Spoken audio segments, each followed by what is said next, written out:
back, everybody, to another episode of Dubious Knowledge. It is me, Jason. I am hosting once more with my good friend Cori. How are you doing? I'm doing wonderful, Jason. We're about to talk about one of my favorites, so very excited about this one. And you just got back from the baseball? I just got back from the Baseball Hall of Fame. Yeah, so, how was that? It's a lot of fun. I got to see my second favorite baseball player of all time, Adrian Beltre, get inducted into the Hall of Fame. Got to tour the Hall of Fame Museum and see all of that wonderful history, and just had a really good weekend. Nice. Ty Cobb's bat and everything. Yeah.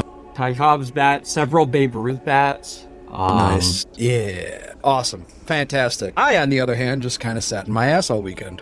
So I sat in my ass and I watched anime. I watched a shit ton of anime that I needed to catch up on.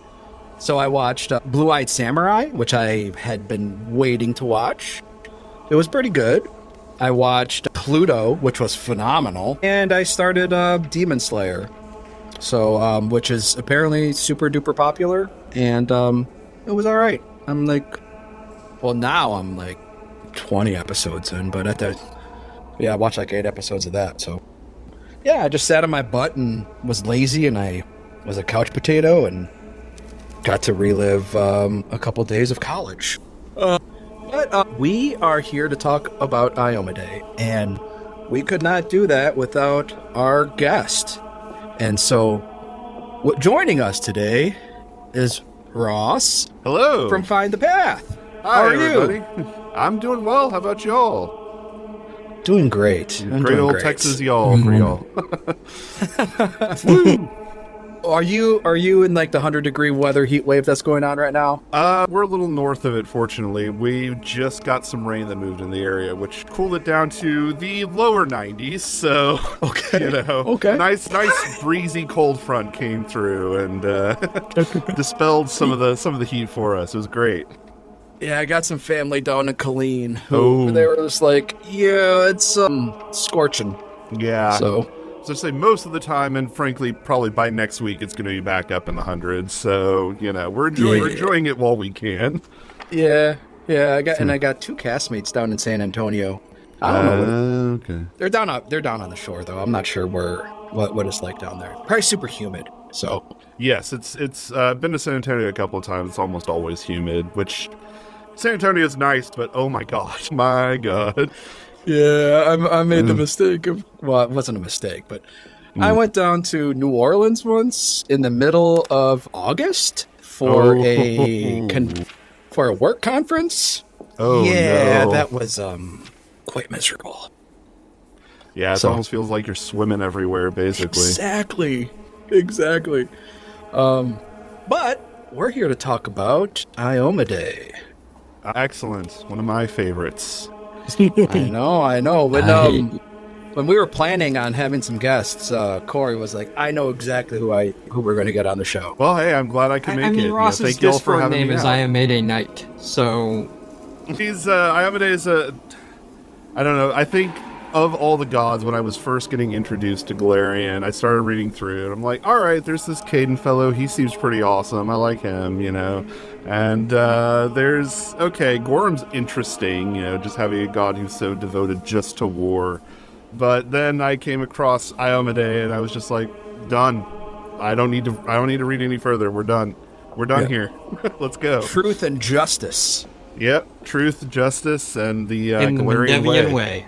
Yeah, the Devian way. I like that much better. Was Stina Rogers was she a Stina Rogstad? Was she a paladin of Iomedae? She was paladin of Iomedae. All right, she was my Wrath of the Righteous character, and she was a shield wielding paladin of Iomedae. Captain America ersatz. Oh, very nice. Yeah, throwing shield too, right? I'm a big fan of shield paladins for sure. If you know my work on Find the Path, then yeah, you already know. Okay, yep, shield paladins. Let's go. All right. Well, before we go any further, Cori, will you take us through the basics of Iomedae? Yes, so like Jason said, we are talking about Iomedae, the Inheritor, the Light of the Sword, and the Lady of Valor. Justice and honor are a heavy burden for the righteous. We carry this weight so that the weak may grow strong and the meek grow brave. Taken from the Acts of Iomedae. She is the goddess of righteous valor, justice, and honor. She served as Eridan's herald and inherited the majority of his followers on his death, and continues to espouse the ideas of honor and righteousness in the defense of good and the battle against evil. Her edicts are to be temperate, to fight for justice and honor, to hold valor in your heart. Her anathema is to abandon any companion in need, dishonor yourself, or to refuse a challenge from an equal. Her areas of concern are honor, justice, rulership, and valor. Her alignment pre-master was lawful good. She allowed lawful good, lawful neutral followers. Lawful neutral was only in first edition. Her domains in first edition were glory, good, law, sun, and war, which sun boggles my mind. Yeah. Do not associate that with her. Arcan, day, duels, heroism, honor, judgment, light, redemption, and revelation. And tactics were her subdomains. In second edition, she has confidence, might, truth, and zeal, with an alternative domain of duty. Her favorite weapon is the longsword. Her primary worshippers tend to be paladins, knights, and warriors. The centers of worship for her are Absalom, Andoran, Cheliax, on the down low. Galt, the Gravelands, crossed out in my notes. Last wall. Rest in peace. Mendev, Multhun, Nirmathos, Sargava, and the Sikora Scar. I'm guessing she... the centers of worship is pulled from Wani. I'm guessing she is also heavily worshipped in Ravenel now that they've split from Cheliax. Her holy symbol is a longsword in front of a sunburst, and that is the basics. Maybe that's why sun, because that's part of her holy symbol. That's the only thing I can think. That and holy light.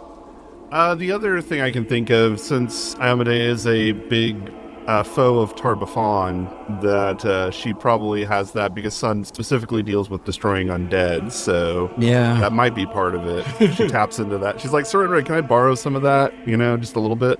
just a skosh. Yeah. I got a guy. He needs to go away. So one of the coolest things that really stood out. Well, I mean, this I guess stood out as kind of a given because it's one of the very first things they say in the article is that she's the youngest out of all the deities. Mm-hmm. She's the baby. Yeah, I think less than 1,000 years. If you play an elf in Pathfinder, you might be old enough to have known her when she was human. That's true. It's true. She's the baby god. Well, she's a what now? A god, yeah. Really? Wait, no joke. What? Yeah. I fought alongside her in the Shining Crusade. That can't be right. Yeah. Yeah, that was... It just seems so weird, but yeah, it's kind of cool that if you really wanted to, you're right, you could play Ancient Elf and be older than she is. Yeah. It's like, wow, they sure grow up fast these days, don't they? Precocious Iomedae. She is one of the Ascended, so she is the third and last of the Ascended that we have talked about on our show, because we've already talked about Caden and Norgi. Norgi. Norgaburger. Yes. So she is, like Jason said, the youngest of the Ascended. She just ascended 900 years ago in the timeline. Yeah. 900-ish? Yeah. Give or take. Let's see here. So she was born around 3800. So let's see. Yeah, 900. Because it's be 47, right? Yeah, 3832 looks like when she actually ascended. Yeah, so she hasn't quite been a deity for 900 years. Yeah. Jeez. Just about. Just about. Yeah, and when she was alive, she... And then a paladin of Eridan when Erasni fell. Exactly. Yes. Yeah, interesting. it's certainly got to be an interesting dynamic between the two of them at this point because, I mean, I don't want to go deep into spoilers right now, but, Erasne, at the very least, if you know her from Golt and all, or not, sorry. At least if you know her from Geb and all that stuff. I got my G nations mixed up there for a second. From Geb and all that, it's like, okay, so she's there, but she's like, so Iomedae's like this goddess now, and she's running around. What is this? What's going on? Oh, I remember when she worshipped me, when she did her obediences. Yeah, that's got to be interesting at this point. Yeah, and then after she became one of the Ascended, Eridan was like, yeah, I don't have a herald anymore. You want to come be my herald? She's like, all right, sure, yeah. Something she and Eridan share in common is that they don't stick to one herald as things turn out.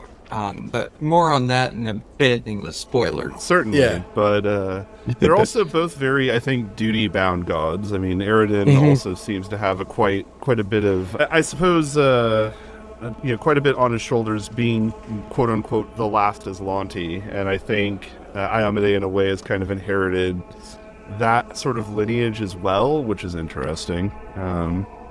Being the primary foe of like Tar-Baphon and a number of other enemies from and Discari, much up Eridan's messes. Yeah, basically. One thing that I thought was interesting when I saw it called out is that, like, neither of the two people she was a paladin with really strike you as the sorts of gods that would have paladins. Because Eridan wasn't necessarily righteous by any means of the word. Not by traditional means, no. Yeah, and Erasne wasn't lawful by any means of the word. Yeah. So, it's an interesting juxtaposition that she took parts of both of them to form her own creed and to form her own identity. And to make her way in the world. And that's something that I saw things keep coming back to. She really considers her path to divinity is watching others and learning from their mistakes and learning from her own mistakes and growing. And I really liked. It's very Bruce Lee. Yeah. And, well, I mean, she's also probably, again, since we've mentioned it, the youngest of the deities, she's probably the one who remembers the most from her mortal life beforehand at this point. Yeah. I mean, admittedly, if Norgriper remembers any of it, he's not telling anybody. And or he's killing them. Yeah. And Caden's too drunk to remember any of it. Yeah, Caden's like, I don't know, I was a dude at some point. I did dude things. I don't know. Caden's like, wait, is that responsibility? I don't want it. Yeah. Whoops. Anyway, I'm going to go over here and adventure some. You all have fun. And you also have to think that a lot of her mortal life that she does remember was forged in fire. The majority of her mortal life was fighting in the Shining Crusade against Tar-Baphon. Yeah, she was literally a teenager when she joins the Shining Crusade. I believe she's 16 or so, about whereabouts, which is also very, like Joan of Arc-esque, if you think about it, which is very interesting. Yeah, even in the art, her hairstyle is very Joan of Arc. Yeah, absolutely. Which, I think is super cool. So, hey. Yeah. Well, while we're on that topic of her appearance, the avatar of Iomedae appears as, and here I'm going to quote, as a fierce, chellish swordswoman, resplendent in gleaming battle armor with heraldic markings and brandishing a long sword and shield. When she is roused to battle, her white cloak turns red and her white and gold armor turns silver gray. Yeah. That's really cool. Like, just the whole, like, I don't want to say like Transformers, but like, okay, you pissed me off. My cloak is red now. Magical girl transformation. You done fucked up. Yeah, it's just like suddenly, oh, well, I'm in war mode. Let's go. Oh no, I've made a mistake. I've made a huge mistake. Yeah, no, that is pretty cool. I think there's a number of situations where, I feel like it would be really cool in a campaign to have like an Iomedae follower. It's like, oh, by the way, your cloak turns red now. It's like the goddess's blessing or something like that. Just a neat little way to have her kind of be like, you're cool. I like you. That's just a nice little tiny. Yeah. You can give players all sorts of things that are, kind of interesting little touches that don't necessarily give a mechanical benefit, but you're just like, yeah, like my goddess like gave me the stamp of approval. That's awesome. I love it.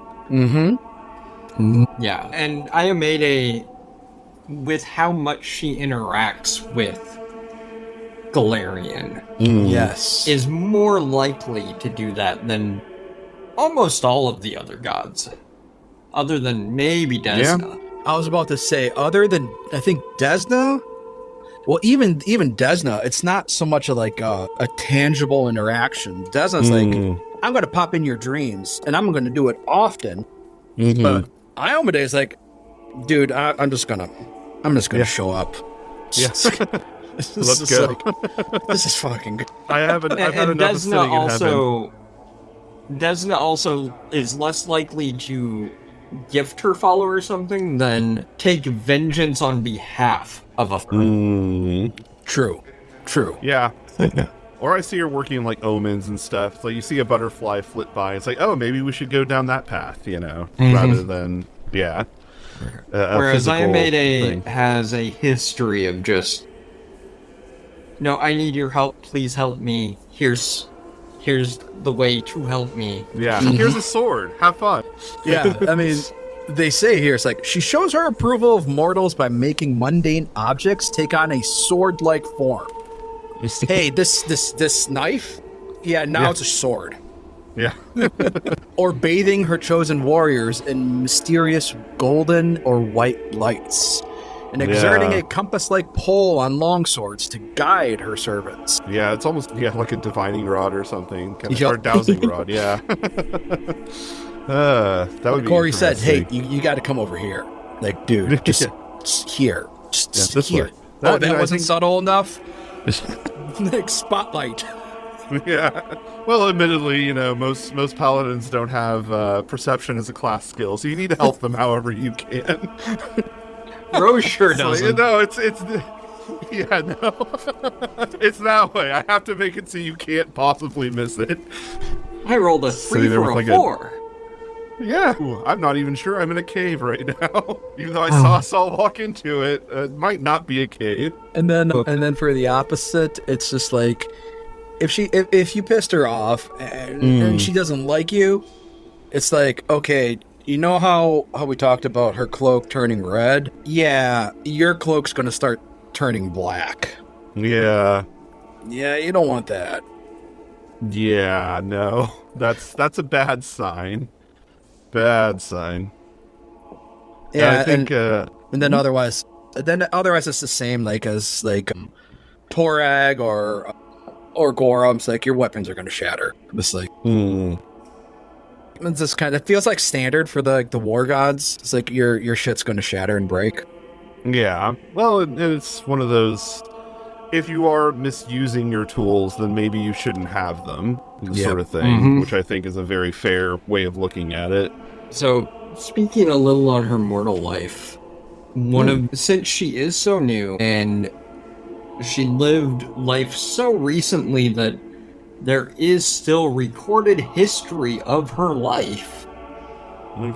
That recorded history of her life has essentially become her holy text, which is known as the Acts of Iomedae, and it is essentially recapping the 11 things that she did of great measure on her way to divinity. And then also divining the morals of those stories and teaching her followers what to make out of those 11 grand deeds. So it's It's similar to the New Testament and the teachings of Jesus Christ when he was alive, or the labors of Hercules in Greek mythology. Just a lot of here's what she did and here's why it's important. Luckily, we do have all 11 of those spelled out for us, so when you GM a character that follows Iomedae, you can easily have things to pull from it, give to your players to showcase what she's all about. The first act of Iomedae was a clash against Knacker Shormund, a gluttonous monstrosity that was created by Lamashtu, and Beast, 8 members of her adventuring party, and she cut free from his gullet to rescue them, and that was the first time she had a tremendous act. Yeah, I mean, that sounds epic. Which, considering this came before the Shining Crusade, and she joined the Shining Crusade when she was 16, 14, 15? Yeah, I mean... Cutting your allies out of this giant beast? Yeah. Then she defeated the Pallid Sisters, which were a coven of Gurundi witches that terrorized the city of Singapore, and she did so not via fighting, but via diplomacy and communication, which showing that even though she's a goddess of war and whatnot, sometimes you can avoid by being friendly and nice. Yeah.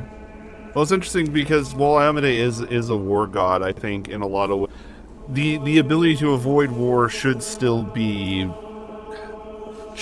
explored. Simply, you want to make sure that you give it a chance. I mean, sometimes it's inevitable, and you gotta fight some people. But if you can avoid it, the best battle is the one that you never had to fight to begin with. You know, you can come to common ground. And then the last of the 3 acts that occurred before the Shining Crusade, so again, when she was 14, 15 years old, was the defeat of Sigrushin the Iron Gargoyle, who had proclaimed himself the King of Barrowwood. This was a battle in which she fought on a griffin mount, and so cool. And killed this gargoyle in midair. Again, epic. I want to see the art of it.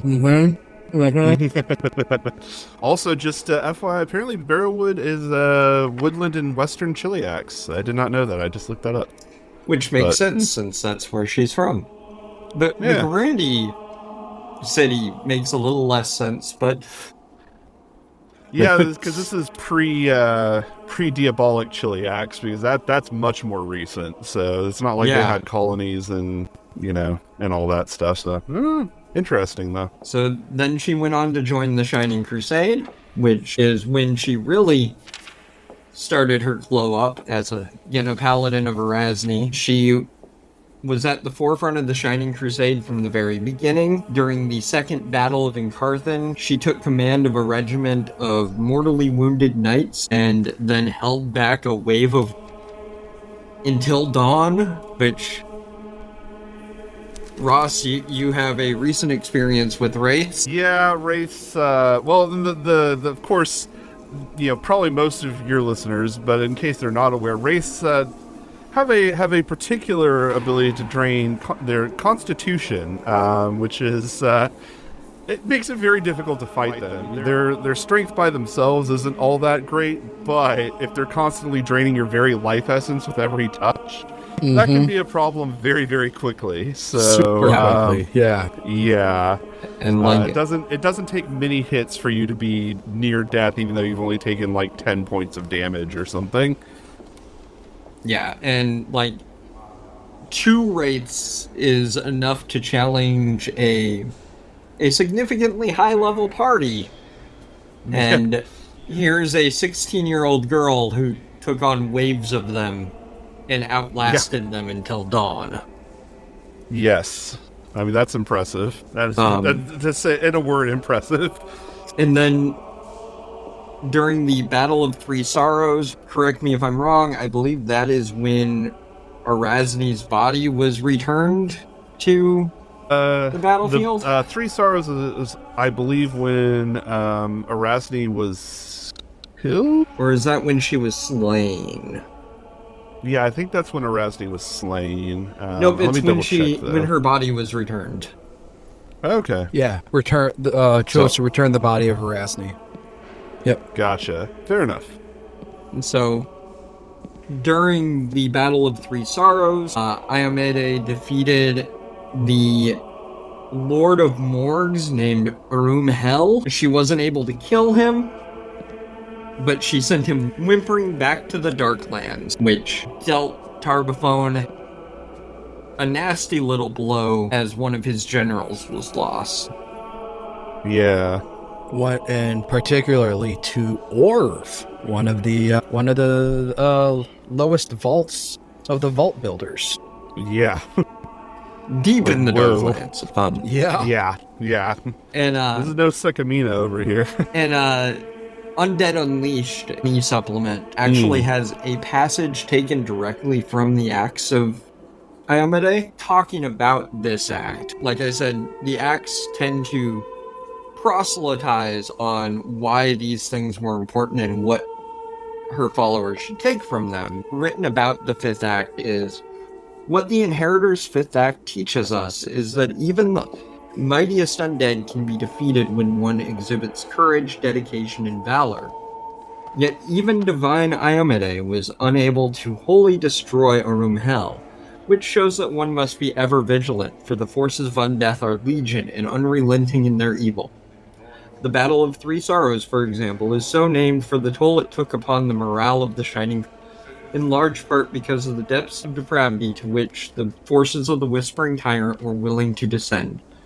Acolyte Mintus Ros, dissertation on the Acts of Iomedae. That's one of the interesting things about any deity that proclaims to fight undead, in that, in a way, it almost never seems like it's going to stop. I mean, especially like certain undead monsters can come back again and again and again, depending on how they're dealt with. I mean, vampires, for example, liches, notably. And, Ghosts. The idea is ghosts, absolutely, yeah.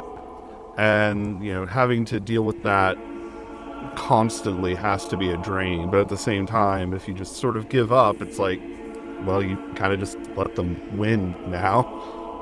Like, it may be an eternal fight, but someone's got to do it. The never-ending battle. Yeah. Soon after that, the Whispering Tyrant struck back against Iomedae and shattered her magical sword. Yet Iomedae did not let this deter her, and simply rebuilt her sword and continued the fight. For she knew it was not her sword that gave her power, but it was only a tool in that pursuit. So, just Hear. as long as you have your valor, you're never without a weapon, essentially. Yeah, and I think it is one of the tenets of the Paladin Code, and I know we might get to that in a little while, but I think it's particularly important here. It's, I will learn the weight of my sword. Without my heart to guide it, it is worthless. My strength is not in my sword, but in my heart. If I lose my sword, I have lost a tool. If I betray my heart, I have died. Which I think is very much... That. Yeah.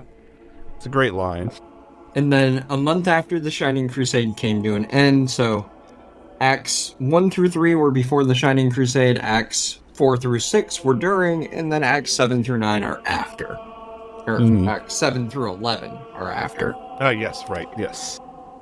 So, a month after the Shining Crusade, she visited Temple in Absalom with several other veterans of the war. Her visit to the Temple of Eridan drew more adoration for her own acts than his, but it was a month after she left that another miracle took place when her image appeared at the same shrine, an image that healed the needy and scorned the wicked, including a false priest of Eridan who had secretly conspired with the cult of Asmodeus to convert those of faltering faith. So, whoa. Just kind of overtook a temple of her own god. I think we talked a little bit earlier about how, I guess, her righteousness, and I mean that in the not self-righteous way, but actual like righteousness in many ways made her very popular even before Arden died. So yeah. And then even though the Shining Crusade had ended, many of those who fought for the Whispering Tyrant remained behind.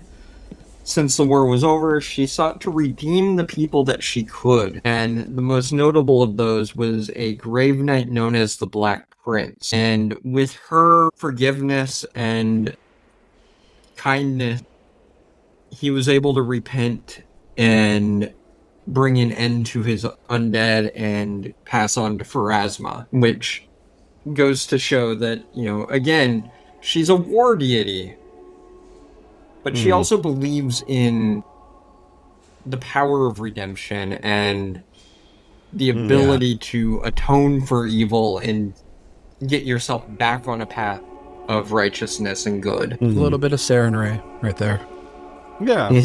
And I have to correct the Paizo folks. Prince is purple, not black. Yes. Well done. Nice. Hey, I'm from Minnesota. I have to represent. It took me a second, but I'm here with you. I get you.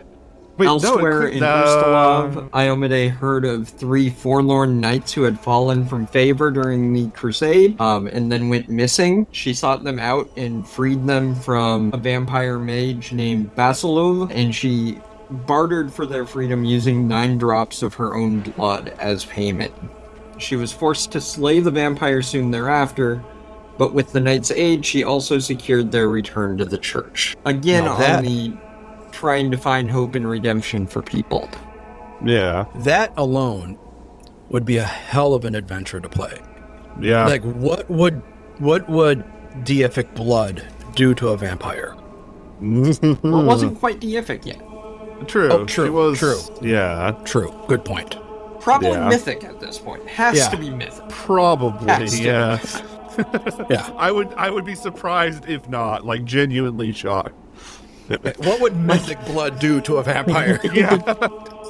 And then we come to the 10th act, which is one that Ross referenced in a bit of lore for your character, Rosamund Stewart, in Find the Path, and that is that she ruled over the city of Cantaria in Cheliax for a year and a day. She never intended to rule for long, just long enough to protect the city from some sinister shapeshifters that were besetting it, so that a legitimate ruler could take the role, stepping into a role of authority when it was needed to help the citizens who couldn't help themselves. And that kind of something really important for me, and listening to that share memory where your character referenced that specific act really made that act hit home on what it meant. Yeah, I mean, I think I guess quick shout out, join the Find the Path Patreon to listen to that particular share memory. But yes, you should anyway, because their Tyrant's Grasp game is fantastic. It's thank you. Yeah. I appreciate that. And it's weekly now. Yes, it is. Yeah, I'm sure the rest of the crew would appreciate that shout out as well. So thank you for that. But yeah, I mean, I think that really incorporates a lot of the idea of the rulership in the justice area of Iomedae's portfolio. She's very much about, a ruler is not some distant figure who just sort of sits there and occasionally gives a decree and goes, okay, well, city prosper, I guess. You get hands on and you make it better, I think, and that's a very good way to look at it. And I feel like the quote that I opened with during the basics, the justice and honor are a heavy burden for the righteous.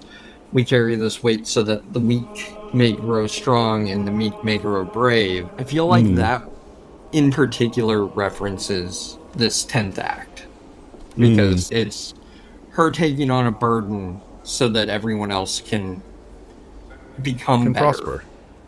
Yeah, and not, then finally, not the Abadar way, but yeah.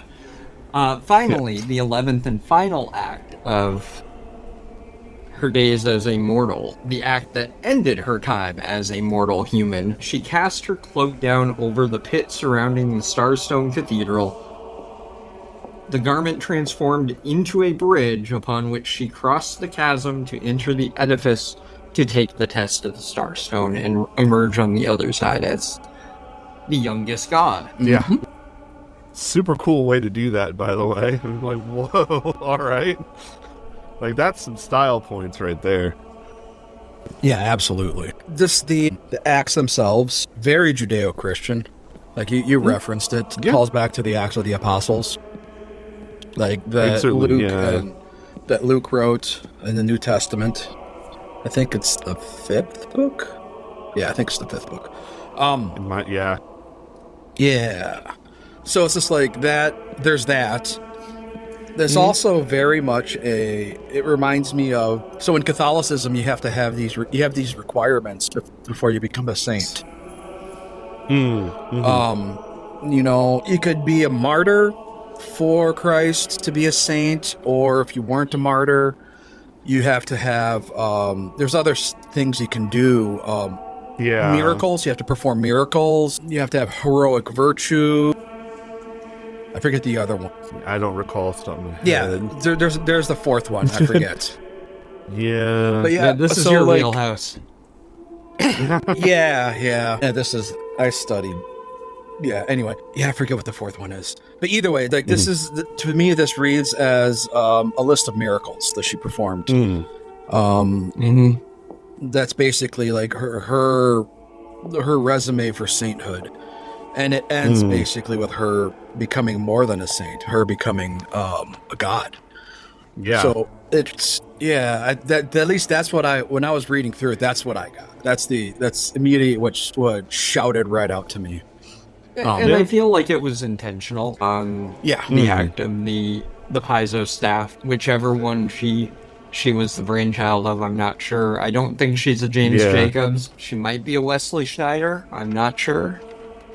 Yeah, I mean, it's clearly like Judeo-Christian in inspiration, like right down to the Joan of Arc motif. Yeah, specifically, it's very Catholic in its inspiration, down to the Joan of Arc. Yeah, the whole Crusade part. Yeah. The Crusade part, her temples are notably grand cathedrals. The Cathedral of St. Clydewell in Canabras, for example,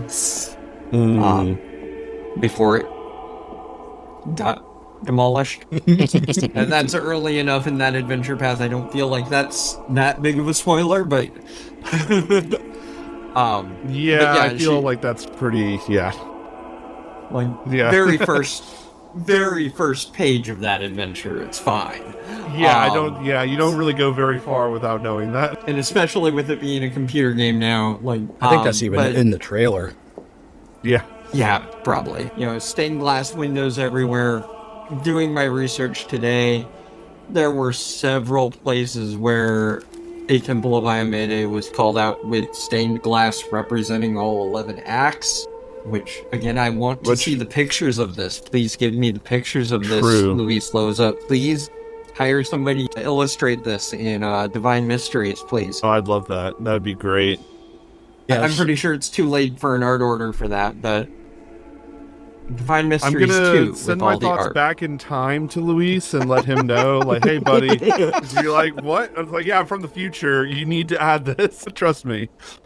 It's like, how did you get in my head? I don't know, actually. I have no idea. It just popped in there. Yeah, it's it is very cool, and I because we've gotten kind of like we talked about how during our Abadar episode there's a lot of like Latter-day Saints references, and so like this is probably the most Catholic out of all the deities that we've talked about. Like, you could also probably interpret the axe almost like the axe being placed up in the cathedrals almost reminds me of the Stations of the Cross that you would see in like a Catholic church or something like that. Absolutely. Yeah, if any of you have spent any time in them, which, yeah. Any of the listeners out there in listener land, I'm talking to you. You specifically now. Yeah, saw you perk up. So yeah, let's see. Holidays? We can talk about the church too. The church itself. This was really interesting. the way it's organized, I thought was very fascinating. It's organized in circles. Yes. And each one of the circles, it reminded me almost of like I don't want to say pyramid scheme, but that's like kind of, I don't want to use the term scheme. That's I don't want to use the I term. know. Yes, but I don't want to use the term scheme, but that's kind of the structure of it. Multi-layered marketing, multi-tiered marketing, multi-level. Your first MLM from Iomedae herself, yes. Because there's the top circle, the very top. It's called the first sword, and the high priest has their circle that's comprised knights, and each one of those 14 knights has their own circle underneath them that's comprised of 14 knights, and each one of those has their own circles underneath them that have 14 knights, and so on and so forth. So the way the church order is structured is very... Although, I'm trying to remember, I think the head priest of Iomedae in Vigil, I believe she was a second sword. I could be wrong about that, but I remember reading about that in Cities of Golarion, which is also a great source book for those of you who don't have it. But some really interesting city lore there, for Vigil especially. But yeah, it is interesting. Rest in peace, Vigil. Yeah. Yeah. And all right, can I get an F in the chat? And then each one of the swords, rather than being like first, second, third, they're each corresponding to a rank in the army. So it's like general, colonel, captain, and so on. So yeah, it's very much like Torag. It's military structured. So. But unlike Torag, her churches are not military forts. Not usually, no. Although a lot of them are also former temples of Aridin. And castles, yeah, she does. But the temples tend to be cathedrals and just beautiful pieces of artwork. And you were right, Ross. Second Sword Knight, a Luna Varvatos of Vigil. But another parallel to Torag. Ross, if you didn't know, they call me Dwarf Daddy for a reason. Rick should hang out sometimes. I think you two would get along great. Yeah. He likes his dwarves too. I think Corey's mentioned that a few times. Very much like Torag.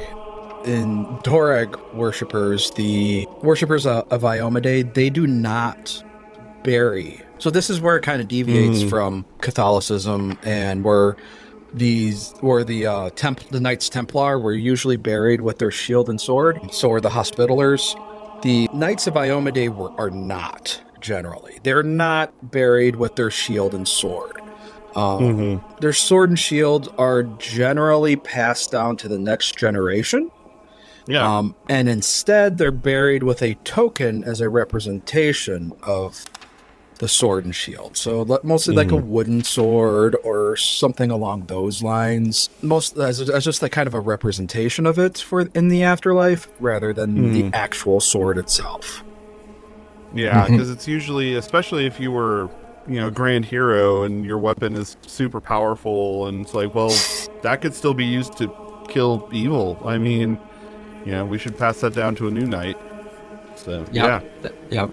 A blade goes to waste if it is buried with you.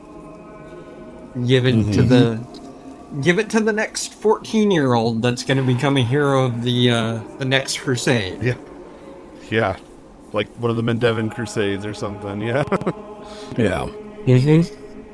So a bit of a deviation from the Knights Templar there, a bit, but mostly still on point.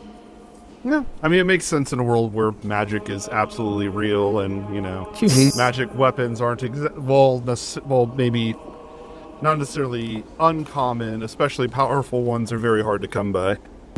Yeah, or what was it in first edition? Masterwork to get that +1 to hit. Yeah, That wasn't it's very cheap. important at low levels. No, yeah. Talk about the second edition +1 bonuses all you want, but I remember us all in first edition. Like, no, I need that Masterwork sword as soon as possible. Exactly. I need it. That +1 is paramount.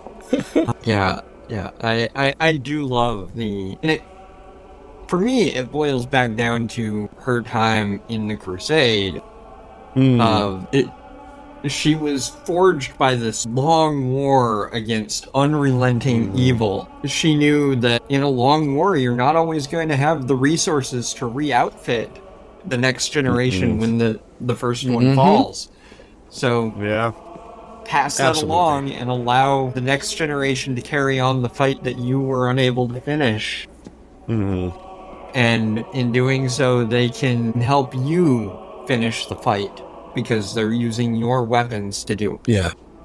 The other thing I wanted to bring up too about the church and the followers is that one thing I really appreciated is that even if you're unable to help physically in the war effort, or you can't pick up a shield and a sword for whatever reason, they still find value in you, and they will find a place for you, whether it's clerk in the in the stocks, or handling courtroom work, or advising city leaders, or what have you can still be of value to the faith and to the church in some way. Like they're not just going to, not like Gorum, where it's like if you can't pick up a sword, you're dead. Like you could still be part of it, and you still belong.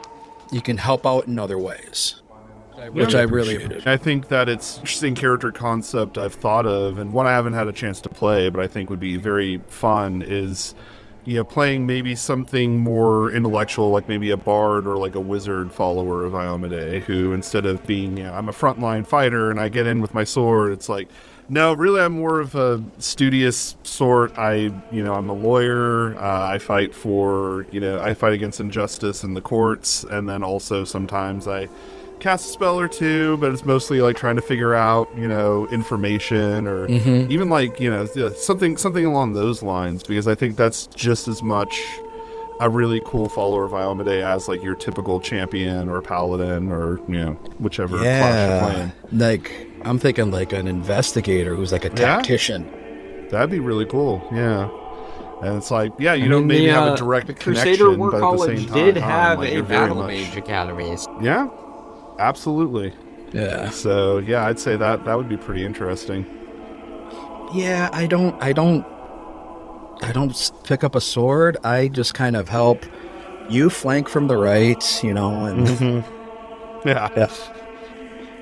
I'll shoot my crossbow. Yeah. And then when it comes time to contact the local lords, it's like I've got a direct line. We'll see what we can do about this whole tax situation or whatever the injustice may be. So Yeah. That is a really cool concept. Oh, we didn't go over the code, Corey, the Paladin code. Yeah. Ross, you want to take this one since you Sure. said something about it already? Yeah, so, of course, I did mention the first tenet, which is, I think, my personal favorite, but there's quite a bit more in here. So, from there, the Paladin Code, and as a general rule of thumb, Paladins of Iomedae are just and strong. Your mission is to right wrongs and eliminate evil at the root, not just simply dealing with the symptoms.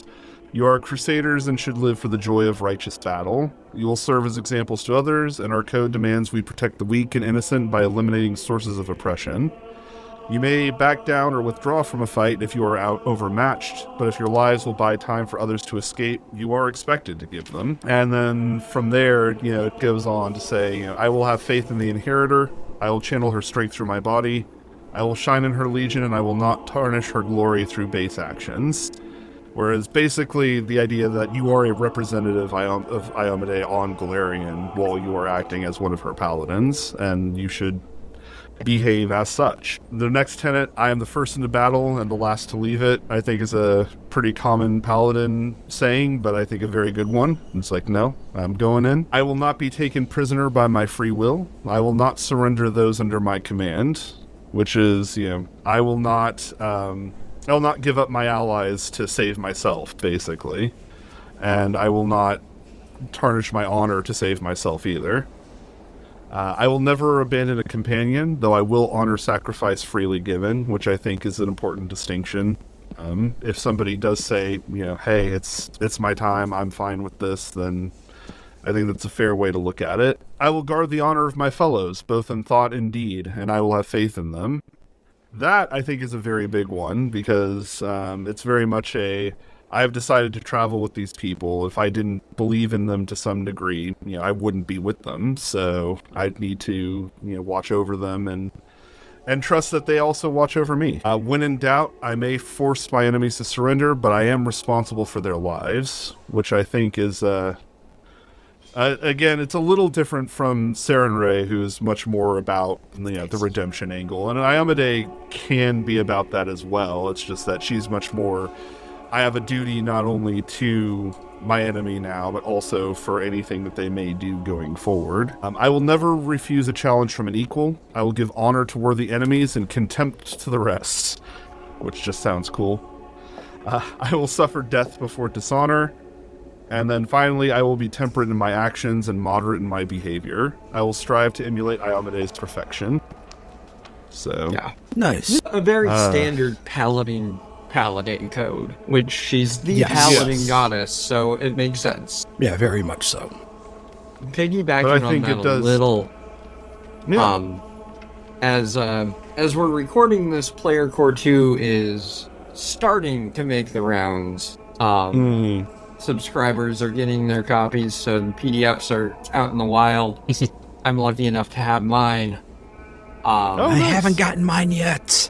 But by the time our listeners are listening to this, it'll be released for everybody, so fair game. It's interesting that in Player Core 2, there is no paladin cause anymore. Probably because it's too tied to the OGLisms. Instead, the paladin cause kind of gets split between two of the different new causes. There is a grandeur cause, which is tied to celestial might and outright holiness, which kind of takes that niche from the paladin. And then there's the justice cause, which is the fight for justice no matter what. And it's interesting to me that the justice cause is one that doesn't require sanctification either direction. But it is very much still following the same ideals as your traditional Iomedae paladin. That's the one that will wind up giving you reactive strike instead of any of the other reactions. Okay. Or not reactive strike. What's it called? Retributive strike. Retributive. Yes. Reactive strike is fighter. Yeah. Yeah. That's alright, though. I mean, they sound very similar. Yeah. Retributive strike is the justice cause. The reaction for the grandeur cause is flash of grandeur, which dazzles your enemies with bright light and casts revealing light on them as you're fighting them. So again, if you're fighting incorporeal undead, not a bad one to have. Yeah. Yeah. Or anybody who likes to sneak around or something like that. Well, there he is. So, holidays? Was it holidays you wanted to do? Yeah, holidays. She has a few, significantly more than the last couple of deities that we've covered. She has two that are tied to ascendants. On different days, but they're her ascendants to different things. The first is the Inheritor's ascendants. It was originally called Herald's Day. It is on the 1st of Eridus, and it honors the day that Eridon chose her as his herald, boosting her beyond the power of a fledgling goddess. Looking at Herald stat blocks, no it didn't. All the heralds are level 15. She was at least level 25 at this point. Come on. I mean, come on. This holiday was renamed after Eridon's death. Also in Eridus, which is August. So kind of poetic that this episode will be coming out in August. Observed on 16th of Eridas, Armas is a day to train commoners in the use of simple weapons, choose squires for knights, and ordain new priests. Though in recent decades it has begun to include jousts, duels, and proud celebrations. When Eridan was alive, it was also a day to discuss past human wars and study the lessons of history with regard to how they shaped the modern day.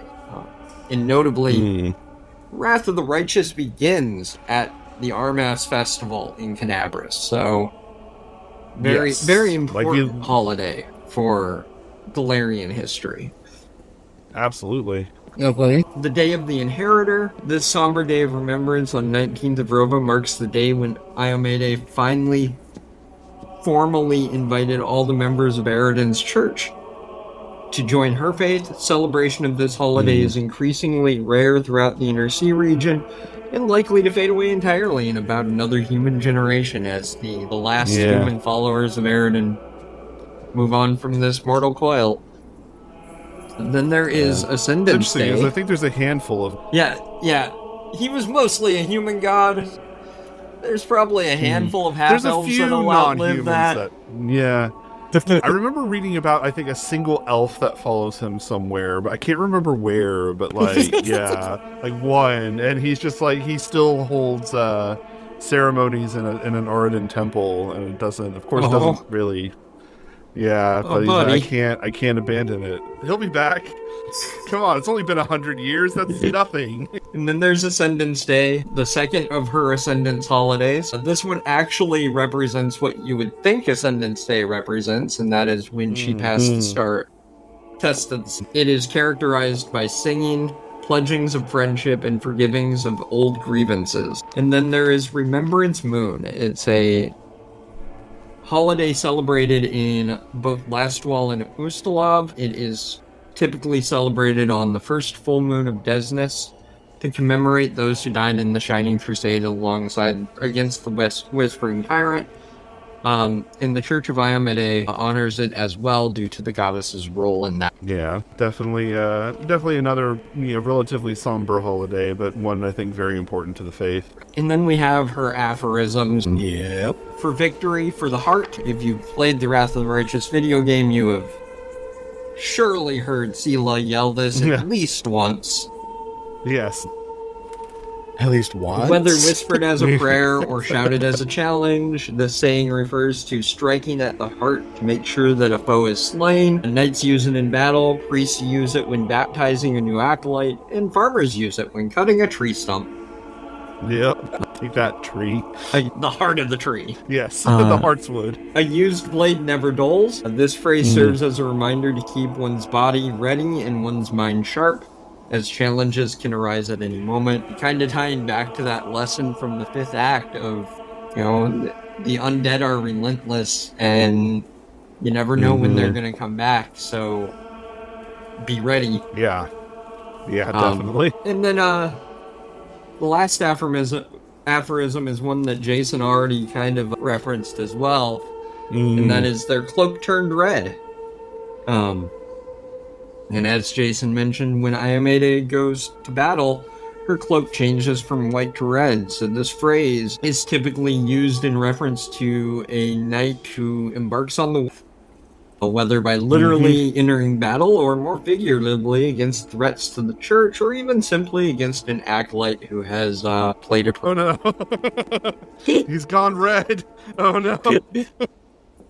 Cheese it. Told you shouldn't have changed his water to holy water. It's fine. I didn't think he'd notice. There's no taste difference. As you're like running. Realm? I think we... Yeah, otherwise we just have the relationship with other gods and then the planar allies. Oh, I think we should probably mention...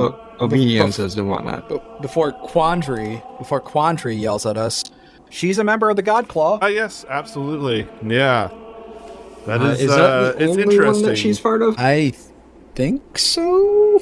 Let me To pull my knowledge, yeah. No, I think there's one in Knights of Lastwall that she's part of. pulling up. I've not been allowed to read that book because I'm told that there are spoilers in it for a certain campaign I'm in. Yeah. It kind of relies quite heavily on what happens in the campaign you're playing it. That's fair. I look forward to reading it. Yeah. In like Otherwise, 2 years. Yeah. Oh my god. It's gonna be a while. Otherwise, yeah, as we mentioned, she gets along just fine with Torag and Abadar, as I was told his name is. It's not Abadar, it's Abadar. Oh, okay. Yeah. At least alright. according to the pronunciation guide that is in Pathfinder Chronicles campaign setting for mine. Okay.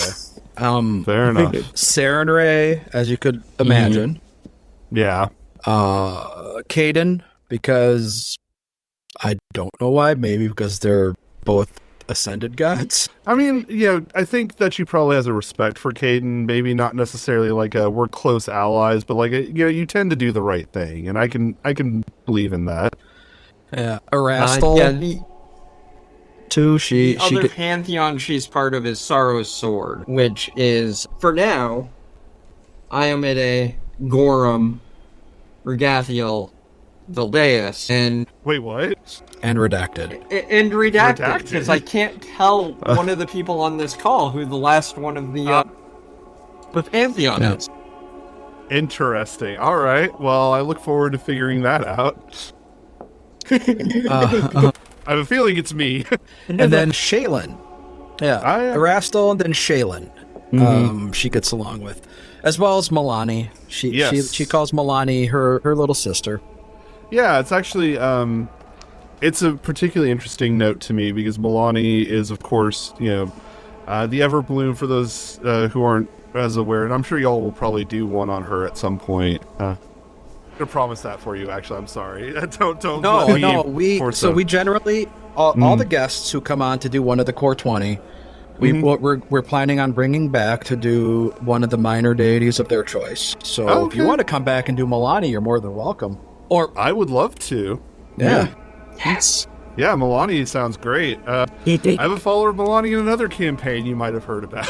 So there we go. Yeah, but yeah, it's interesting because they are both former saints or former saints or minor gods in Aradin's faith. "Quote unquote" minor, as if you can be a minor anything when you're a deity. But yeah, it's interesting that they apparently get along pretty well. So, and then what was interesting about this section is in pretty much every other deity when we talked about relations with other gods, they've had passages where they talk specifically about butting heads with other deities, and they didn't really talk about that much with Iomedae. Maybe it's because she's so young and she hasn't had time to really establish those. I mean, they say that she doesn't. They say that she doesn't like fiends. Yeah, but like Caden and Asmodeus are like they hate each other, and it's just like, okay, Iomedae doesn't really hate anybody quite yet. Iomedae doesn't hate any other deity. Yeah. Quite yet. Yeah. Yeah. She does have a couple of grudges that are absolutely of that level. Okay. Yeah. And it's just that they're not technically deities. I mean, one is kind of a deity. Tardy. Discari. And the other is Tarbafon. So, who gave Aradin a run for his money, I mean, which is saying something. So it's very much that she has these grudges that she hasn't let go of, so she hasn't had time to form new grudges against the people in her own weight class. Yeah. I mean, I'm sure if you asked her, it's like, do you like, I don't know, Norgabur or something. It's like, no, I mean, I don't like him, but I don't really have a grudge against him. I just, Do you like Urgathoa? Yeah. Like, no, not really. I would say the one that she probably likes the least is probably Asmodeus, because of what has happened to her home country of Cheliax in the last 100 years. Yeah, probably. It's not great. not good. Not good times. Yeah, not fun. Yeah. Not fun times at all. No. That is something that's interesting because her, and before we get into her realm and her planar allies, this is the one thing that kind of scratches my head a bit, is her history is so chock full of undead, but none of her portfolio is undead related. And I get it. It's because we have so many good deities who are already anti-undead. Like, I get it. You know, like, we don't need another. Yeah. But it's just like, it would make a lot of sense because her history is, it's right. All about. Yeah. Yeah, I mean, Sarah and Ray is going to be like, hey, don't horn in on my racket. But at the same time, I feel like Iomedae has a fair claim. You're like, no, these guys suck. I don't like them. Yeah. Have you seen what the I mortal fought life against I them led? for my mortal life. Please let me continue just Yeah. beating the shit out of them. Hey, Yes. you see, like, I had this sun domain in first edition. You know, you can take it back. Yeah. I'll trade you. Yeah. You can have the power of the sun back. I just want to, destroy all the undead, please. I mean, I get why mechanically, but it's just like, it would seem so prime. But yeah. Yeah. All right. Her realm. Where's she at? Oh, she's in heaven, where you would expect the lawful That's good where- deity of Crusaders That's to where be. all dogs go to. It's funny because I think her favorite animals are lions, but dogs are pretty cool too. So, yeah.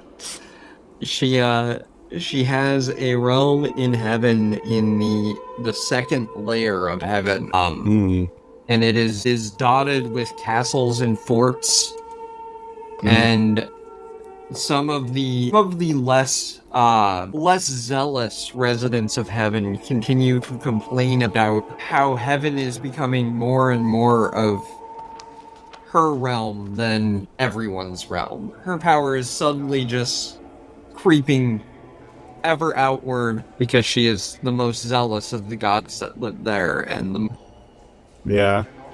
She has one of the largest realms, I believe, in heaven. Yeah, it's supposed to be expansive from what I understand. yeah, Which is like, wow, you're kind of taking all the territory. Okay.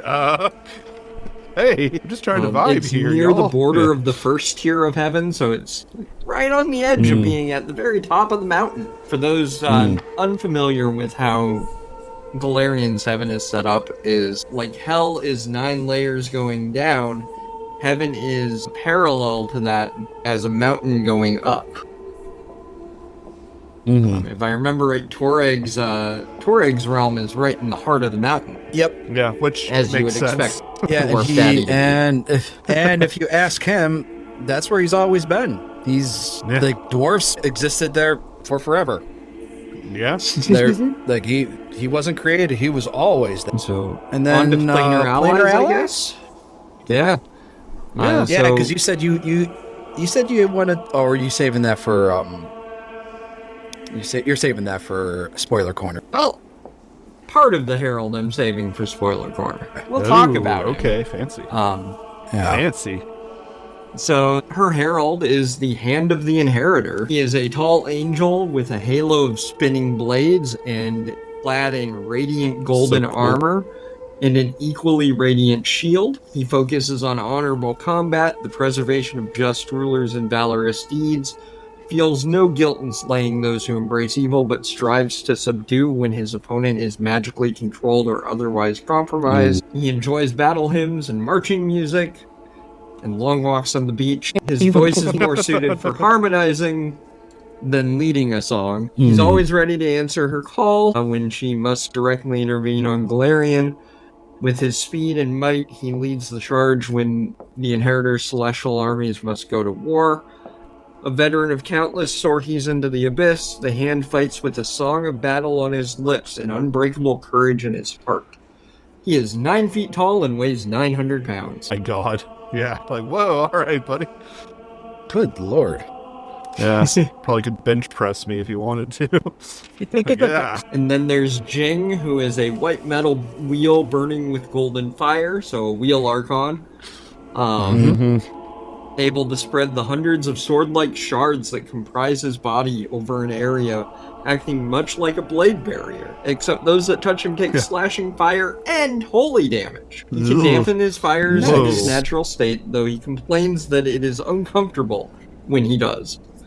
He prefers payment in the form of rare and exotic oils and magical swords, which he usually gives to deserving heroes elsewhere. And then we have my favorite of her player allies, and one that I have had the joy to meet in a campaign because, like Ross said earlier, a good GM can really work with an Iomedae follower and pepper things into a campaign, just add a little life to it and bring in things. So I was playing an exemplar of Iomedae with the champion dedication in book 6 of Age of Ashes. Okay. And there was a point where we needed some divine guidance, so we called upon Iomedae, and she sent one of her planar allies to talk to us, and it was this one. And that is Peace Through Vigilance. Nice. He is a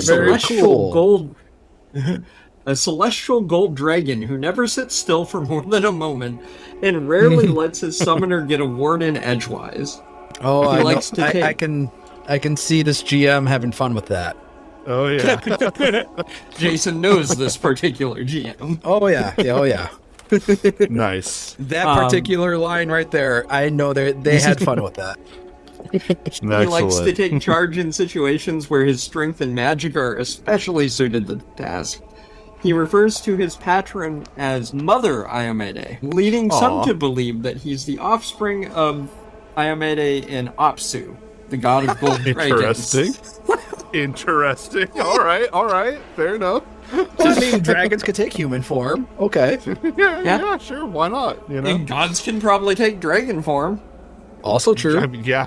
I'm not going to tell God no. He prizes gems and is especially friendly towards mortals who offer them for his services. Oh, is that a tribute out there? I really like it. Can you give that to me? It's very pretty. I like it so much. It was so fun. Yeah. Part of why we called him was we had a kobold barbarian in our party who had the draconic barbarian instinct, and specifically the gold dragon barbarian, and okay. And that posed a challenge for book 6. So we had have another gold dragon come in and tell him it's okay to take care of this little problem we were having. Fair enough. Sometimes you just gotta get, a divine dragon to be like, nah, it's cool, man. You got this. You got this. It's cool. Go for it. And then, not quite last, because last will be in Spoiler Corner. Please tune into Spoiler Corner if you want to know more about the planar allies of Iomedae, because there's a big spoiler in Spoiler Corner about it. But last of the ones before Spoiler Corner is Saint Lemirin, again tying back to that Catholicism root for Iomedae. She has saints in her church. Yes. Like, very specifically uses the word saint, so very Catholic. This is a warrior priest that normally appears as a chelish woman with white feathered wings. Her shape sometimes includes the head of an eagle, and in the heat of the battle, she is known to gain talents. She is a no-nonsense sort of eagle, intolerant of cruelty and injustice, and inclined to strike first and ask questions later. Parenthetical. In fact, she is the patron saint of the First Blood. Okay. She enjoys gifts or payments of feather-based magic items, often weaving them into her own wings so she can use them. Oh, that's pretty cool. Here, have this feather token. I guess technically feather tokens aren't quite a thing anymore, but still. Yeah. Good times. Yeah. Just lots of fun planar allies for her, I think. Yeah, So absolutely. the saint in Catholicism who has the head of an eagle is Saint John the Evangelist. Oh, okay. Yeah. I was not aware of that. That's interesting. Yeah, definitely ties in with that. Yeah, cool stuff. He was originally one of the 12 disciples. Yeah, Matthew, Mark, All right. Luke, and John. Yeah. So last right. but not least, we have her divine obediences and intercessions. That's right. Oh, and Her divine curses, obedience. her curses and boons, right? Yeah. Yeah, that's the I think that's intercessions. Yep.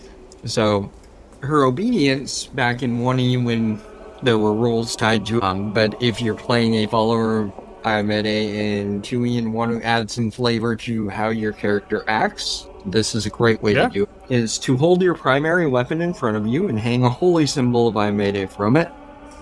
Kneel while focusing on the holy symbol and pray for guidance and protection from the Inheritor, and swear to follow her teachings. A very simple obedience compared to a lot of the others that we've covered. Yeah. Yeah. Again, I go to the Lamash 2-1. Just like, really? Yes, really. Every day. And the benefit that characters got from this was a +4 sacred bonus on diplomacy and knowledge nobility checks. All right. Diplomacy especially is always handy. Yeah, for sure. Get That Bon Mo. Oh, wait, that's second edition. Her minor boon is that you always present yourself at your best. Your clothing and person are always clean and unrumpled.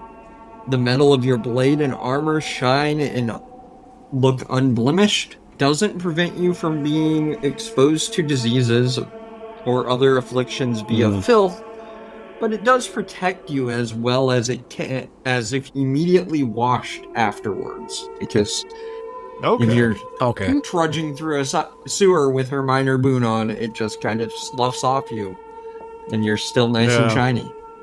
And that would actually get rid of persistent acid too. Oh yeah, probably. Her moderate boon is that your heart beats with determined valor. Once Iomedae will end all negative effects affecting you, unless they are from an artifact, deity, or similar powerful source. Wow. She also restores all lost hit points and replenishes your spells, focus points, and other daily resources at this time. So hey, that's a great way to quick get rid reset of. button on your day. That's a great way to get rid of doomed and fatigued. Yeah. Oh. Like, oh, thank God. And then her major boon is that she imbues your blade with great power. Longswords you wield gain the axiomatic holy and major striking runes while you hold them. These property runes count towards the number of runes that you can have on your weapon, and if this would cause the weapon to exceed the limit, you choose which ones each day you prepare. You gain a +2 bonus to attack rolls with longswords. Which in that's 2E, huge. a +1 bonus is huge. A +2. That's huge. Yeah, that's really cool. That's like fighter weapon mastery right there. Yeah, congratulations, you're now a fighter. Have fun. Yeah, you're a paladin with the fighter weapon bonus. Great. Yeah. Enjoy that. On the other hand, if you make her mad, her minor curse is that your blade and armor have dulled like lead. Your weapons, armor, and shields have half of their usual hit points and break threshold. Oh, with a shield? Especially bad for shields. Oh. Yeah. Your shield just rough. splinters like arnisons. Oh no. That is rough. No. Only without Spent so much money on the this. magic abilities of that one. Yeah. So that one's supposed to break. That's the whole point. Her moderate curse is tactical advantages never seem to work the way you plan. You can't receive a circumstance bonus to your attack rolls, and enemies don't take any circumstance penalties to their armor class. Ooh. Bye off guard. Jeez. Yeah. No more flanking. Yeah. But I was good. That's important. And then her major curse if you really, really piss her off. All blades reject your wicked heart. Any weapon you wield automatically becomes broken after you strike with it. Oh no. Oh no. Okay. So, disposable swords. Great. Good. That's what I wanted. There is a caveat that this curse can't break artifacts or similarly powerful weapons, but... Okay, but... Good luck finding one of them if you pissed off Iomedae. Yeah, I mean, we still haven't gotten the axe of dwarven kind yet, so... Yeah. Oh, jeez. Well, that's no good. Man. No, that would be bad. Real bad. I would be seeking an atonement ritual immediately. So I am so sorry. I'm very, very sorry. Please forgive me. Yeah, yikes. Okay, that's a big yikes. Yeah. Imagine not knowing that it's... That medium curse, too, is rough. Yeah, no circumstance bonuses. Yeah. Yeah, you just don't want to make her mad. I mean, even her minor curse is nasty with that break threshold. True. Yeah. And if you get to that one enemy that does try to, like, strike against your, weapons or something, I mean, it's not really a thing anymore, but if there is, like, some special circumstance, like, oh, that's not good. Yeah, the treasure vault added the, it's not Sunder anymore. What's it called? There's a new trait. I don't remember, but yeah, I know what you're talking about, but I don't remember what it's called. I don't think off my head. people really use that. No, not often. It's fiddly at best, but let's see here. Well, that brings us to the end of our non-spoiler content, I think. Yeah, okay. Did anybody have anything they wanted to bring up that we didn't touch on? I can't think of anything in particular. I think we pretty well covered it, and that was very thorough. Yeah. Yeah, good research. That was a good conversation. Yeah, absolutely. Well, I guess, do we want to get to spoiler territory then? Yeah, so real quick, if you all have any thoughts on Iomedae, and you want to share anything that you know about the deity, feel free to drop it in our Dubious Knowledge channel. Always happy to hear about it. And then, real quick before we jet off to spoiler corner, yes. What are we going to be spoiling, Cori? We will be spoiling extensively one adventure path, and that is Wrath of the Righteous. Yep. And very minor spoilers for Hell's Vengeance and Tyrant's Grasp. In the case of Tyrant's Grasp, it is stuff that is basic 2E canon about the Golarion setting, and Ross, don't worry, it is stuff that you've already experienced. Fair enough. I figured y'all wouldn't do me like that. So, yeah, but I appreciate it. Thank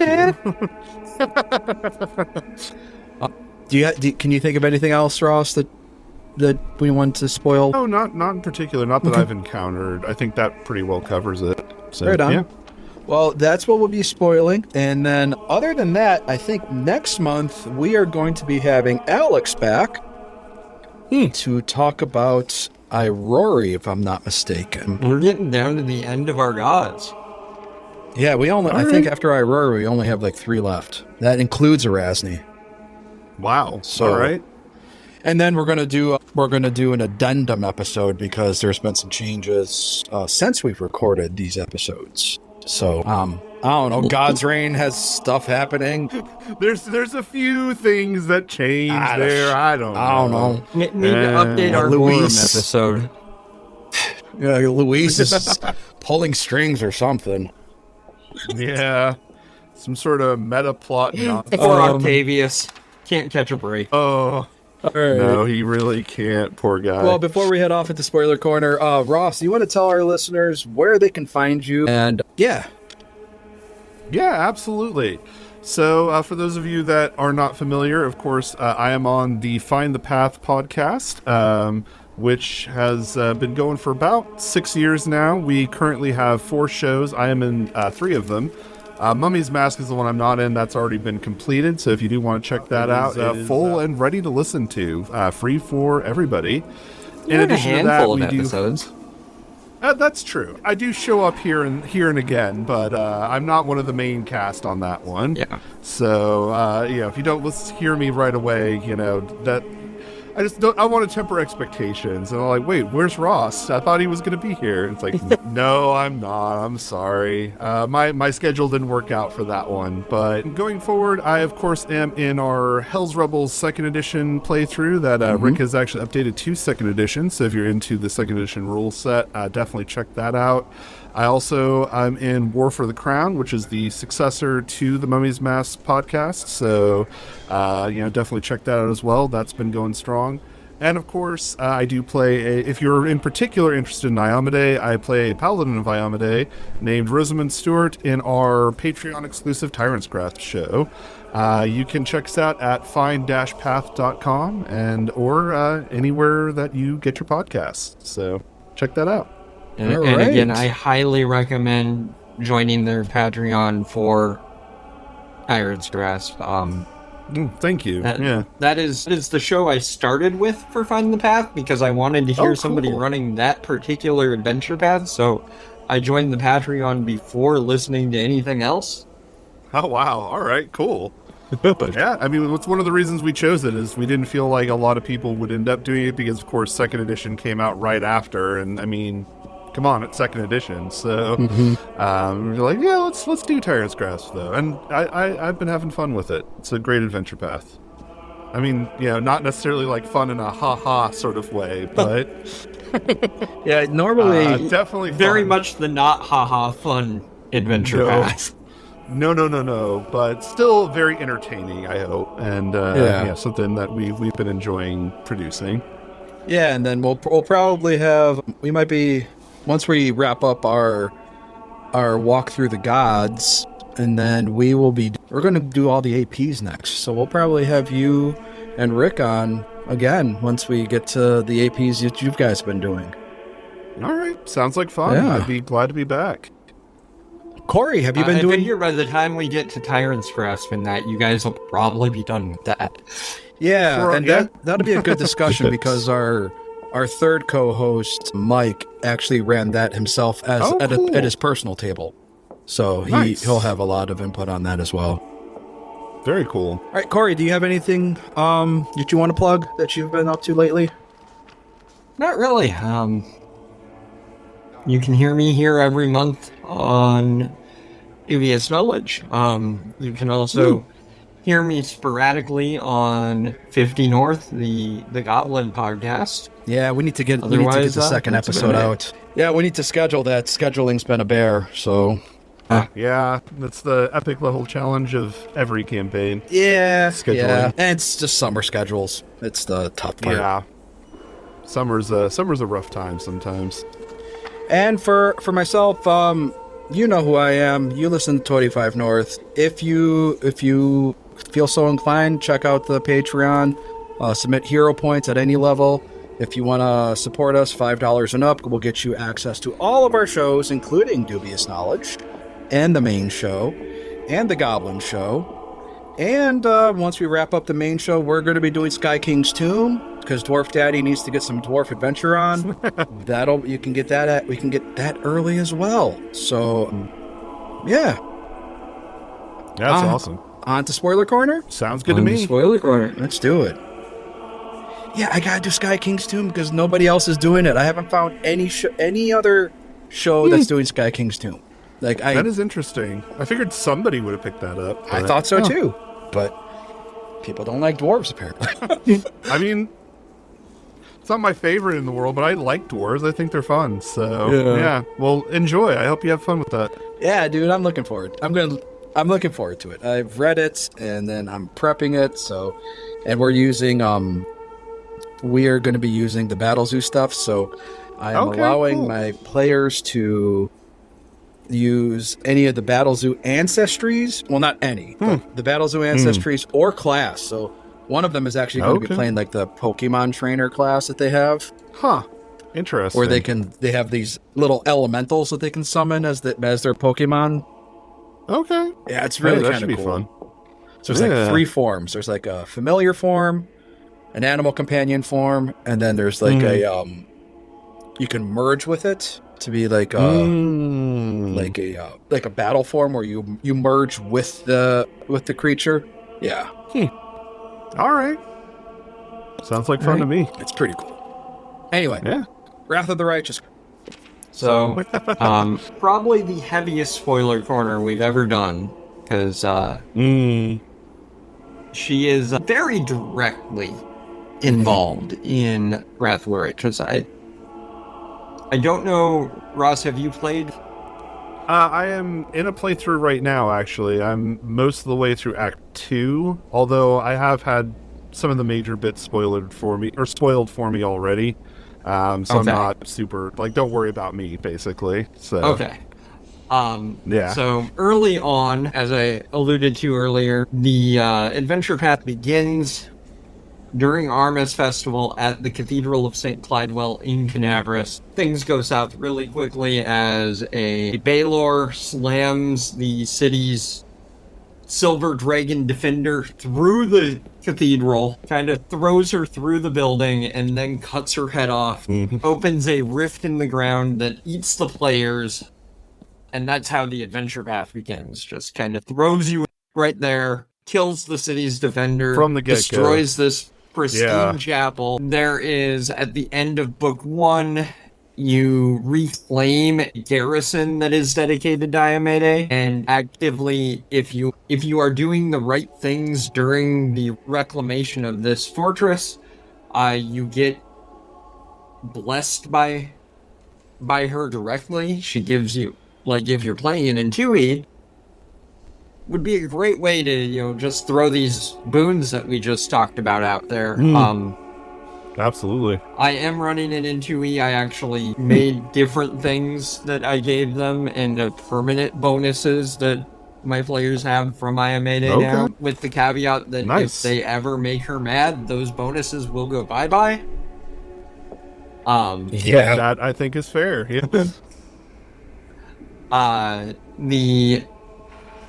And then in the 5th book, she takes an even more direct role in the campaign, as at the beginning of book 5, she summons you, her cathedral, in heaven. Yeah. Okay. Like, wait. To give you a task that she wants you to perform. And that task is Baphomet abducted the herald. And she needs somebody to go rescue her herald. Yeah. And there are specifically rules on how, if you are not polite to her, she makes your life hell. Yeah, that's fair. I mean, seeing the goddess, looking at her is difficult. But until a PC mocks or moves against her, she allows it. As soon as this is not the case, the PC must avert their gaze from Iomedae if they can't pass a DC 40 will save. I mean, even with mythic powers, that would probably be pretty difficult. Yeah, no kidding. Yeah. As soon as a PC openly mocks her, a deafening trumpet blast echoes through the cathedral. Those who do not mock her do not hear the blast, but are unharmed, while those who triggered the blast are permanently... Oh, okay. Furthermore, those PCs must attempt another DC 40 will save or be permanently struck. Jeez. Well, I mean, it's. I think it's one of those, like, if you were in the literal domain of a god, maybe don't use that as an opportunity. Yeah, to immediately, like, oh yeah, that's fine. Let me air all of my grievances right now. It's like, no. No, now is not the time. Yeah, and then the last thing is, if somebody mocks her twice, so no. They pass that will save and still have a voice to mock her with. Yeah. She sighs in disappointment, or if they attack her, she sighs in disappointment, raises her shield, and blasts a searing blast of divine light filling the cathedral. It's harmless to those who have not attacked her or mocked her. Those who did must succeed at a DC 40 fortitude save, or be immediately reduced to -1 hit point. Okay. She's like, yeah, and also you're dying. Have fun. They are automatically stabilized and return to Golarion. Okay. Okay.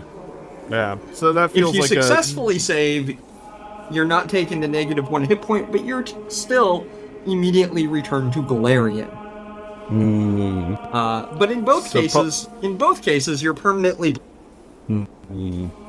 So it's a if you can't behave, I'm just gonna send you back home sort of thing. And all of these conditions, the permanent deafness, the permanent blindness, and the permanent muteness that she can instill on you, can only be removed by a deity. No. Yeah. Maybe Desna, maybe in your dreams. Yeah. I guess if you go to the right bar on the right day, Caden might be there. But maybe. That's a heck of a long shot, though. Yeah. So she asks you to go save the hand, which is basically the entire plot of Book 5. You go to Baphomet's maze in the Abyss. And no pressure. Search for the hand. When you find him, you find out that Baphomet has corrupted him and turned him into the Herald of Baphomet. Oh, good. Yeah. You can rescue and redeem him. It's much more likely that you're going to wind up killing him. Yeah.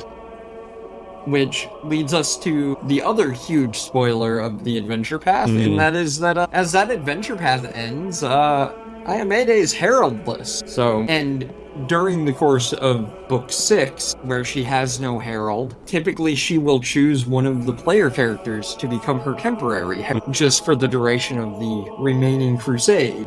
Yeah. Depending on your GM and your table, that might become a permanent thing. That's how it worked in our playthrough when I played years and years ago. My paladin of Iomedae, which we talked about earlier, Stina Rogstad, the Steve Rogers Ersatz, became Captain Mendev. Yeah. became the permanent herald of Iomedae as the adventure path ended. And when I brought that character back in Age of Ashes as an exemplar, the GM that was running that game for me was gracious enough to bring that canon into her own game. So my character was still the Herald of Iomedae in that campaign. Okay. Fun. Yeah. And then, but the canon ending that was written into the 2E canon was that, because, you know, obviously every table is different and Iomedae needs a herald, and you can't just have it be, well, it was a player character. So the canon new herald, the new planar ally of Iomedae, is Galfrey of Mendev, the former queen of Mendev, who presided over all of the Crusades, dating back to when, stop me if you've heard this before, she was a teenager. And paladin, a teenage paladin of Aranin. Who could possibly... Stop me if you've heard this before. Wow. You know, it sounds vaguely familiar. I think there's one or two people I could name about, yeah. If I had a nickel, but weird that it's happened twice. Yes, exactly. So, Galfrey is her new herald in the 2E canon. And rulership of Mendev passed on to one of her advisors, because while she was overseeing the crusade, she didn't really have time to have kids, despite being well over 100 years old at the end. Yeah. I believe that was thanks to the Sun Orchid Elixir, if I remember correctly. Yep, several doses of it. So, well, humans don't usually live to be 100 and still, like, fight in crusades. That's not usually a thing. Exactly. So those are the big spoilers from Wrath of the Righteous. Hell's Vengeance, I've not actually read all of it or played through, but I do know that the major plot of that adventure path is that there is a crusade of Iomedae followers trying to reclaim Westfrown in Cheliac. It's happening alongside a group of rebels trying to reclaim Kintargo. oddly enough. Gee, I wonder who those lovable devils might be. One of these is canonically successful. One of these is not. And that's because Hell's Vengeance is the evil campaign where you are playing evil Shalaxians defending West Crown from these uppity Iomedae worshippers that are trying to reclaim it. And so it's a weird case where Iomedae is the villain of the story, per se. She's the antagonist of this particular story, because the protagonists are evil bastards. So there's a lot of fighting against Iomedae followers in that one, including some high-level priests and high-level paladins.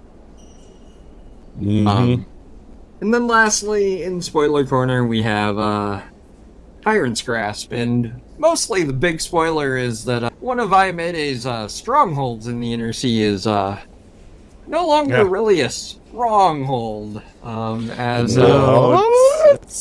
a little more of a blasted landscape than it is a stronghold.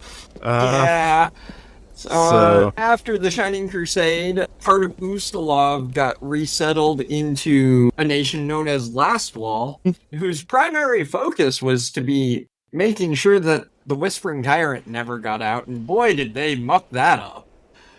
So that was the Knights of Ozum, right?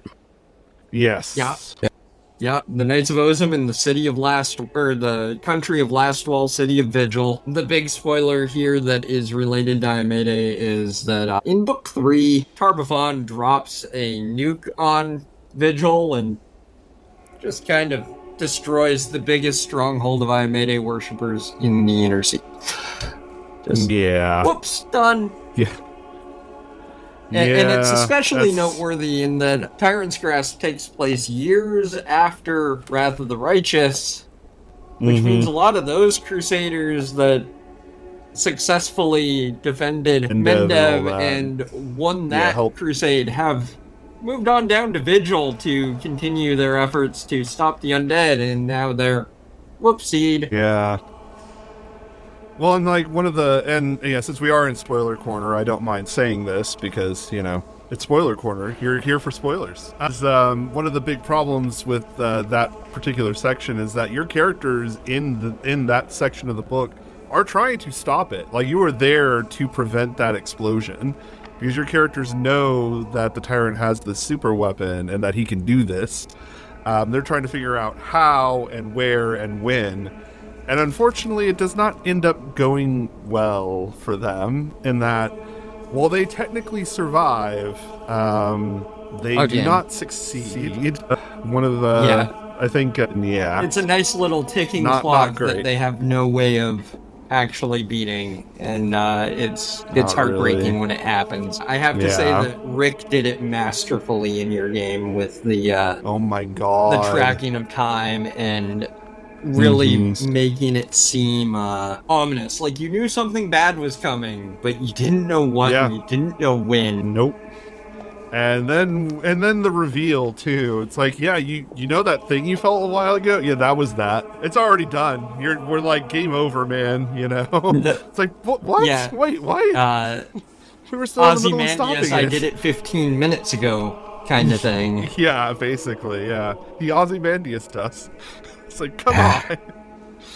Yeah, I was playing a character in Cori's Rise of the Rune Lords game, and his whole backstory was that he's haunted, and he wanted to go to Vigil to talk to the Knights of Ozum to figure out why he was haunted. And he ended up dying.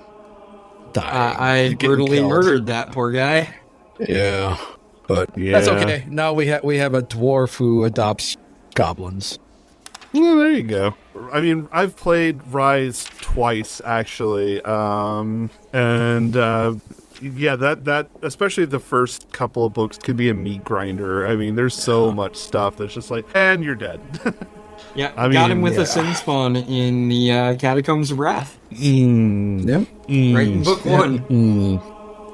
Yeah. Yep. And don't get me started on that bridge. Oh God, that bridge. They made it through the bridge just fine.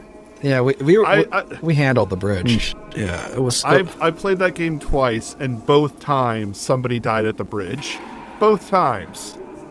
Drowning. Both times. Yeah. I had a player in the first time I ran that campaign who survived the bridge but died from falling off the cliff because in that fight with the druid and the cougar animal companion, the character was obsessed with the art of the fire-felt cougar. Yeah. Mm-hmm. And was like, I want a cloak made of that after they killed the cougar. And the way they had killed it was by shoving it off the... So this character decided he was going to climb down to get it. No. And then in his hubris decided that he was not going to use his climbing kit or rope. He was going to free climb. Why? Why would you do that? And then nat 1 on his first climb check and started falling, and then failed on his reflex save to grab an edge and just fell all the way down. No. Just, no. That's a whole big old pile of note right there. Well, never let your hubris get the better of you, folks. Was the cloak worth it? Was it worth it? I'm like, no, it was not. It's not even magical. You just want to make. Yeah. Anyway, was there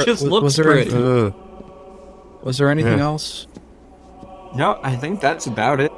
Yeah. No, I think that's all I got. when I was working on converting Way of the Wicked, and I was placing it in Veer, I was going to have the Church of Iomedae be the bad guys. So just like Hell's Vengeance.